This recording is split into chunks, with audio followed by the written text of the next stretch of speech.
পটুয়াখালীর লোহাদিয়া নদীর বর্গা পয়েন্টে একটি সেতুর জন্য দুর্ভোগে রয়েছে বাউফল, দশমিনা ও গলাচিপা এই তিন উপজেলার মানুষ। ফেরি ও ট্রলারে নদী পারাপারে সময় নষ্টের পাশাপাশি নানামুখী ভোগান্তিতে পড়ছে বিভাগীয় শহর ও রাজধানীগামী ৮ লাখেরও বেশি মানুষ। মাত্র একটি সেতুর জন্য সবচেয়ে বেশি দুর্ভোগে পড়ছেন শহরগামী রোগীরা। পদ্মা সেতু চালু হওয়ার পর দক্ষিণ পশ্চিমাঞ্চলের জেলাগুলো হয়েছে ফেরি মুক্ত, কিন্তু পটুয়াখালীর তিন উপজেলার যাতায়াতে এখনো ভরসা ফেরি। সড়ক যোগাযোগ না থাকায় ফেরি ও ট্রলারে নদী পারাপারে সময় লাগছে বেশি। তিন উপজেলার প্রায় ৮ লাখ মানুষ দেশের সার্বিক উন্নয়ন থেকে বঞ্চিত হচ্ছে।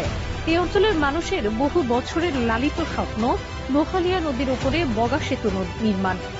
কেননা রাজধানী ঢাকা যেতে বগা ছাড়া অন্য কোথাও ফেরি পারাপার হতে হয় না। এছাড়া ট্রলারে করে এই নদী পার হতে নানা ধরনের ভোগান্তিতে পড়ছে মানুষ। জেলার সবচেয়ে বড় এবং গুরুত্বপূর্ণ উপজেলা বাউফল। এই উপজেলাতে রয়েছে দেশের প্রাচীনতম বাণিজ্যিক এলাকা কালাইয়া ও কালীশুরি বন্দর। এখান থেকে প্রতিদিন বিভিন্ন পণ্য সামগ্রী নিয়ে দেশের বিভিন্ন স্থানে ছেড়ে যায় শত শত ভারী ও মাঝারি আকৃতির ট্রাক।